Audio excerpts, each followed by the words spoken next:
നമസ്കാരം, മെട്രോ മാറ്റിനിയിലേക്ക് സ്വാഗതം. കുറച്ച് ദിവസങ്ങൾക്ക് മുൻപായിരുന്നു മലയാളത്തിലെ നടന്മാർ ലൈംഗിക അതിക്രമം നടത്തിയെന്ന് ആരോപിച്ച് യുവതികൾ രംഗത്തെത്തിയത്.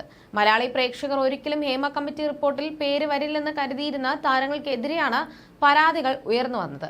അതിൽ ഒരാളായിരുന്നു ജയസൂര്യ. മലയാളികളെ ഒന്നടങ്കം ഞെട്ടിച്ചുകൊണ്ടായിരുന്നു ജയസൂര്യയുടെ പേര് ഉയർന്നു വന്നത്. പിന്നാലെ നടനെതിരെ പോലീസ് കേസും എടുത്തിരുന്നു. എന്നാൽ അറസ്റ്റ് ഭയന്ന് നടൻ ജയസൂര്യ ന്യൂയോർക്കിൽ തന്നെ തുടരുകയാണെന്നാണ് വിവരം. നാട്ടിലേക്ക് എത്തിയാൽ അറസ്റ്റും ജയിൽവാസവും ഉണ്ടാകുമെന്ന ഭയത്താലാണ് നാട്ടിലേക്ക് മടക്കമില്ലെന്ന് ജയസൂര്യ അറിയിച്ചതായാണ് ചില സുഹൃത്തുക്കൾ പറയുന്നത്. ന്യൂയോർക്കിൽ നിന്നുകൊണ്ട് മുൻകൂർ ജാമ്യം നേടാനും ജയസൂര്യ ശ്രമം തുടങ്ങിയിട്ടുണ്ട്.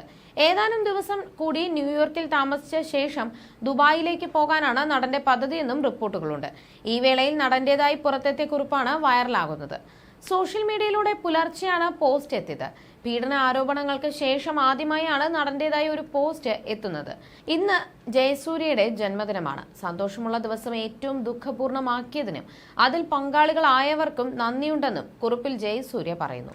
അദ്ദേഹത്തിന്റെ വാക്കുകൾ ഇങ്ങനെയാണ്: ഇന്ന് എന്റെ ജന്മദിനം. ആശംസകൾ നേർന്ന് സ്നേഹപൂർവ്വം കൂടെ നിന്ന എല്ലാവർക്കും നന്ദി. വ്യക്തിപരമായ ചില അത്യാവശ്യങ്ങൾ കാരണം കഴിഞ്ഞ ഒരു മാസത്തോളമായി കുടുംബസമേതം അമേരിക്കയിലാണ് ഞങ്ങൾ. ഇതിനിടയിലാണ് തീർത്തും അപ്രതീക്ഷിതമായി എനിക്ക് നേരെ 2 വ്യാജ പീഡന ആരോപണങ്ങൾ ഉണ്ടാകുന്നത്. സ്വാഭാവികമായും മറ്റേതൊരു വ്യക്തിയെ പോലെ എന്നെയും അത് തകർത്തു. എന്റെ കുടുംബാംഗങ്ങളെ അഗാധമായ ദുഃഖത്തിലാഴ്ത്തി. എന്നെ ചേർത്ത് നിർത്തിയ ഓരോരുത്തർക്കും അത് വല്ലാത്തൊരു മുറിവായി, വേദനയായി. മരവിപ്പുകൾക്ക് ഒടുവിൽ ഞാൻ നിയമവിദഗ്ധരുമായി കൂടിയാലോചനകൾ നടത്തി. ഇനിയുള്ള കാര്യങ്ങൾ അവർ തീരുമാനിച്ചുകൊള്ളും. ഇത്തരം വ്യാജ ആരോപണങ്ങൾ ആർക്കു നേരെയും എപ്പോൾ വേണമെങ്കിലും ഉന്നയിക്കാം. മനസാക്ഷി ഇത്തിരി പോലും ബാക്കിയാവരുത് എന്നേ ഉള്ളൂ. പീഡനം പോലെ തന്നെ വേദനാജനകമാണ് വ്യാജ പീഡന ആരോപണം നേരിടേണ്ടി വരുന്നതുമെന്നും ഓർക്കുന്നത് നന്ന്. സത്യം ചെരുപ്പ് ധരിക്കുമ്പോഴേക്കും നുണ ലോക സഞ്ചാരം പൂർത്തിയാക്കുമെന്നാണല്ലോ. എങ്കിലും അന്തിമ വിജയം സത്യത്തിനായിരിക്കുമെന്ന് സുനിശ്ചിതമാണ്. ഇവിടത്തെ ജോലികൾ കഴിഞ്ഞ ഉടൻ ഞാൻ തിരിച്ചെത്തും. നിരപരാധിത്വം തെളിയിക്കാൻ ഉള്ള നിയമ പോരാട്ടം തുടരും. നമ്മുടെ നീതിന്യായ വ്യവസ്ഥയിൽ ഞാൻ പൂർണ്ണമായും വിശ്വസിക്കുന്നു.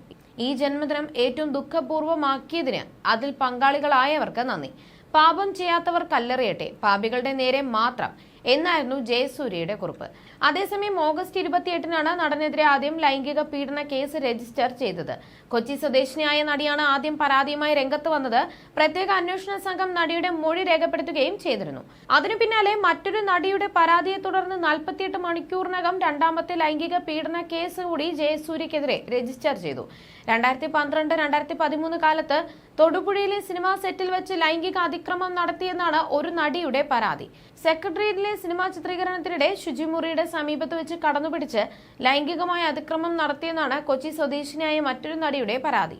You're watching me on metromatney.com. on metromatney.com.